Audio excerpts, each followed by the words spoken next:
I move that the Senate of the 34th Legislature adjourn, sine die. Thank you, Senator Hoffman. Hearing no objection, the Senate of the 34th Alaska Legislature is adjourned, sine die. Today on the morning edition, the regular session has ended, but there's still work to do for lawmakers in Juneau. What today's high-stakes special session could mean for the future of Alaska's proposed gas line. Plus, free Wi-Fi for soldiers. A new test program at Fort Wainwright could help decide whether soldiers in barracks across the Army get free, reliable internet. And it's the last day of school in Anchorage, but police say summer fun could also mean safety concerns for your neighborhood. I'm Georgina Fernandez at Juneau Elementary School with the preview. The morning edition starts now. Good Thursday morning, everyone. Thanks for waking up with us today. Yeah, it's the last day of school today. Kids are about to get out for summer. And Aaron, it only just started to look like it might be summer with that green up that we got, but still feeling pretty chilly and wet and rainy outside. Yeah, really during the morning hours, we're certainly feeling that chill where those temperatures are dropping into the 30s and the 40s. Now, we are watching more rain showers that's going to build in across South Central today. And of course, we are sitting up under those overcast skies with those temperatures holding right at 42 degrees. Now, we will see some gusty conditions developing across South Central as we head through the afternoon and evening hours across South Central. Much like we saw earlier in the week, our winds will gust anywhere from about 20 to 40 miles per hour. But we're holding pretty uniform this morning when it comes to our overnight lows. Many areas of South Central hovering right around that 40-degree mark. That is those overcast skies that we have across South Central. That's really limiting just how cool we get through the overnight hours. Now, as far as what we are seeing when it comes to the rain showers, we're beginning to see some rain pushing to the northeast across the Kenai. That's eventually going to build into Anchorage and northern parts of the valley as we welcome in the mid-morning and early afternoon. So while some areas are dry this morning, we will see a gradual return to some rain showers as we head through the afternoon hours. We've also got more rain building in across southwest Alaska. This is also where we're going to hold on to some gusty conditions, which will stick around through the day, where we could see winds gusting anywhere from about 20 to 40 miles per hour for you as well. Now, our chance for some showers does carry us through the afternoon hours and really expected to kind of taper off as we welcome in our Friday. Now, today, though, will be a lot drier than what we did see yesterday across South Central, particularly for inland areas. But we are still going to hold on to that rainfall chance as we head throughout the day. There is some good news, though, as we welcome in our Memorial Day weekend. We will see much drier weather across South Central, but rain is still to be expected, particularly for coastal areas. So there's our chance for some rain staying with us mid-morning into the early afternoon. Much like yesterday, the second half of the day will fare a lot drier, and we are going to see those temperatures making a run into the upper 40s and the lower 50s. I'll have more on that at breakup conditions across the state coming up. This morning, Anchorage students are getting ready for their last day of school before summer. Georgina Fernandez is outside of Chinook Elementary School, awaiting all the last day of school festivities to begin. Georgina, good morning. Happy last day of school, Kristen. We're about an hour and a half away from seeing those school buses rolling up as students get ready to wrap up their school year. But summer, law enforcement says, also comes with a few safety reminders for the community. Anchorage Police Department want to remind residents to slow down in residential areas and look out for bikes and scooters as we start seeing streets turning into play zones for youth. The department also wants to remind families on the road to wear their seatbelts while traveling and to watch for active construction and maintenance zones while driving. And Alaska State Troopers also say adults should remind their students about following the rules when using things like bikes and ATVs. Make sure you know what your rules are in your community for things like e-bikes, which are also more common than they used to be, for things like ATVs and side-by-sides on roadways. Make sure you know what the rules are. There can be very serious consequences, and they can be very dangerous if you're not following the rules of the road or of the trails you're going to be recreating on. And while this is the last day of school for Anchorage students, it's also the last day of school ever for 2 elementary campuses. I'll tell you why Lake Otis and Fire Lake are closing and what they're going to be doing with the buildings. That's coming up in a bit, Kristen. All right, thanks, Georgina. Now to the state capitol, where all the pressure shifts to a special session today after the regular session adjourned last night with no gas line deal. The special session gets underway at 10 this morning. When the regular session ended last night, most remaining bills died with it. The only survivor, House Bill 381, the governor's LNG property tax plan, now the sole focus of the special session. For months, Governor Dunleavy pushed tax breaks so a major developer, Glenfarne, could move forward with the pipeline. Supporters say it's critical, but Senate leaders argue they won't back it at any cost to Alaskans, pointing to state and local tax revenues that could drop by billions under the plan. What was going on in the building the last few days would not lead to that. I don't think they could get that project underwritten because the legislature, if they bypass the finance committee, that product would have no stability whatsoever. In fact, they'd probably get a backlash coming out of the legislature. So my recommendation to them is they play a square game, because the finance committee in the Senate is not going to mess around. The Dunleavy administration is also facing criticism for the governor's limited personal presence in Juneau, which he denies. As a consequence of the failed gas line legislation, Dunleavy vetoed a pensions bill majority lawmakers have been fighting to pass for decades. Keep it to Alaska's news source online and on our free app for continuing coverage of the special session. Continuing Capitol coverage, a new bill could change what some Alaska restaurants use for takeout food. House Bill 25 passed the legislature and now heads to the governor. The bill phases out polystyrene or styrofoam disposable food service items at restaurants. That includes takeout boxes as well as plates and cups. Supporters say the material can break down into microplastics and create pollution. And staying with sustainability, the latest edition of So We Asked is now out. Our Rebecca Polsha sat down with the owners of Blue Market AK, a local shop helping Alaskans cut waste with bulk groceries and sustainable options. Watch it now on Apple TV, Roku, or Amazon Fire. The future of free Wi-Fi for soldiers living in barracks could depend on what happens in Fairbanks. Fort Wainwright is a pilot site for a new Army quality of life initiative. The program will track cost, reliability, speed, and how quickly technical issues are fixed. The Post is partnering with the University of Alaska Fairbanks, which already provides Wi-Fi to students in dorms. This is a public-to-public partnership, and we are utilizing their technical expertise in providing Wi-Fi to the students living in their dormitories to test this capability for our warfighter. The data will go to Congress, which will decide whether to fund free Wi-Fi across Army barracks. 1960. The Alaska Department of Public Safety held its annual statewide Peace Officer Memorial Ceremony in Anchorage Wednesday. Officers from across the state gathered at the Alaska Scientific Crime Detection Lab.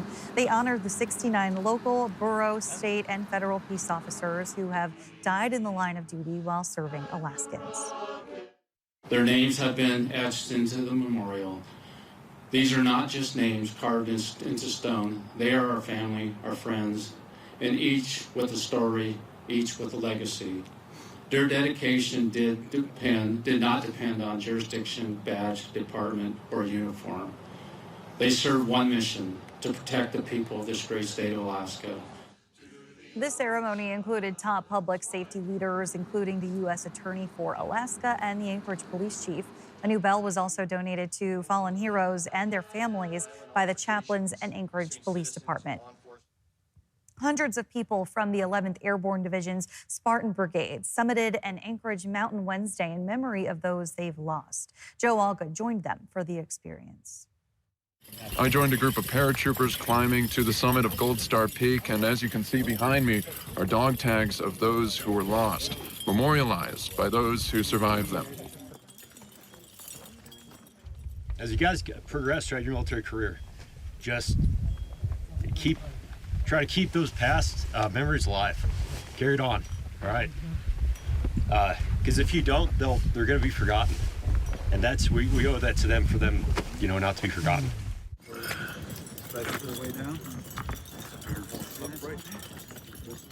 Well, I made it to the bottom in one piece, and I'll have the full story for you on Thursday. Joe Allgood, Alaska's news source. So look for that story later today. Coming up on the Morning Edition, chainsaws, sawdusts, and second chances. Meet the Wasilla dad who didn't think he was artistic until 42, and how he's now turning firewood into incredible works of art. To that rain across South Central that's going to increase as we head through the mid-morning, early afternoon. I'll have more on that. But first at sunrise, 4:59 in Anchorage, 4:20 in Juneau. Your full forecast is next. Welcome back in on this Thursday morning. Yeah, you can see just another nasty day, Aaron. I got rained on my way to work today. Yeah, it's just we can't shake this weather pattern. We're still sitting up under the cool, cloudy, and wet conditions. And yeah, that is continuing to lead to ongoing cool weather across the state. Now, one thing to alert you to before we talk about these breakup conditions, an avalanche is blocking the road to Crow Pass Trailhead just past the neighborhood on the Girdwood side. So just a reminder that even though that avalanche forecasting has ceased for the season, we are still seeing avalanche season as a whole with us due to the lack of the warm weather that we've really yet to see build in across the state. With that said, breakup conditions across the state continue to progress. You can see many of those rivers remain mostly open to open, and we're still watching areas of the Yukon, which continues to be the bigger issue. Out towards Holy Cross, water levels are still going up and are at the level of the fuel tanks, but they're also close to breaching into the sewage lagoon. Out towards Galena, the rate of decline seems to be leveling out, and then out towards Russian Mission, ice chunks measuring 3 feet and a lot of solid ice as long as a football field. In fact, out towards Holy Cross, we have seen some of these flooding conditions. This is a video come in from Mika Hastings, and you can see that flood water from the Yukon River as those ice jams continue to remain locked in place downstream of Russian Mission. I believe it's about 10 miles downstream from Russian Mission. This is going on day 4 of this ice jam. The ice jams within this area tend to only last a few days, so we'll be watching when this finally goes out. However, one thing we are noticing, 60 miles of chunk ice, very thick ice, still remains within that ice jam. And high water from that snowmelt at an ice jam near Russian Mission is also leading to some of those flood waters. You can see those flood warnings we have in effect, as well as those flood watches. So it's the Yukon River that we continue to watch for those flooding concerns. We do have an area of low pressure out towards really beginning to approach the eastern Bering. That's driving rain into southwest Alaska, as well as some breezy conditions. We got some morning showers in the interior this morning, and then we're also continuing to hold on to persistent rainfall building in across south central. The overall flow or pattern in the atmosphere showing winds coming in out of the southwest. That's going to continue to reinforce these wet conditions across the Gulf Coast region. Now, as we welcome in the weekend, you've noticed that the activity becomes a lot less across the region. So becoming more isolated to scattered in nature as we welcome in your Memorial Day weekend, but we still can't rule out some of that cloud coverage and the occasional showery conditions. As far as the rainfall, 1 to 2 inches looks possible through Prince William Sound. Across the Kenai, we could see up to 1 inch as we close out this week. And then from Anchorage north into the valley, we'll likely see anywhere from 1/10 to about 1/4 of an inch of rain, if not some locally heavier amounts as you head out towards the foothills of the Talkeetna Mountains. And much like yesterday, we'll favor the first half of the day with the rain. The second half will trend on the drier side, but we are still holding on to these unseasonably cool conditions with temperatures in the 40s and the 50s. That 7-day forecast showing daily highs pushing the lower 50s. You can see by Memorial Day, we'll sit at 54 degrees. Again, fairly dry as we head into your Memorial Day weekend, but showers still to be expected. From scrap logs to smiling gnomes, a self-taught chainsaw carver in Wasilla is proving it's never too late to start over. Danny Tompkins shows us how a simple bear sculpture changed his life and the advice he has for anyone afraid to start something new. In Kevin Carmony's backyard in Wasilla lives a colorful display. No one frowns when they see chainsaw carvings, you know, everybody smiles, and that's the fun part. But it wasn't always like this. I've never been artistic. I like to doodle, but that's about as far as my artistic abilities ever went. Until 4 years ago. And I saw a chainsaw carved bear, and I was like, I think I could do that. It all changed for Kevin. Finding out that I could do this at 42 years old was like, oh, that's what I want to do for the rest of my life. And now this is what life looks like. All right, I'm going to make a gnome here. So I always start with his nose, and then that leads to his hat. Once you get the big chunks off, then you can do the detail work. Does he got teeth or does he got an open mouth? What does he got? I think teeth. Then I take some flame out, and so I get to burn everything. One more piece to add to the collection. Each of these pieces is hand-carved and hand-painted, very unique and with their own stories. Like this bench right here that took about a month in total, and his daughter even designed the bench rest. I think I just like the whole, creating something out of trash. Like something that someone would have burned or somebody thought was just an eyesore, and I can take it and I can make it look like something that they want to spend money on. But in the end, there's a deeper message. It's never too late, and just have fun. We'll find something that you love to do and do it. Kevin Carmody didn't find his passion until 42. Now he can't imagine life without it. Danny Tompkins, Alaska's news source. Kevin plans to be at the 2026 Alaska Homestead Expo at Big Lake in Wasilla this weekend. Well, as kids get ready to celebrate summer break, 2 Anchorage schools are turning out the lights for good. Georgina Fernandez joins us once again to explain the plan behind the closures. Georgina. Kristen, I'm at Chinook Elementary School where some students are preparing for their last day of school, but at 2 other ASD schools, they're preparing for their last day of school ever. Today marks the last day of school for Lake Otis and Fire Lake Elementary School.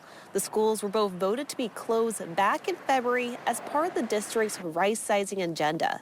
Those buildings the district has previously told us will be repurposed. And Kristen, we initially asked the district to be present at these schools for the last day of school, but we're told by the district we could not be there.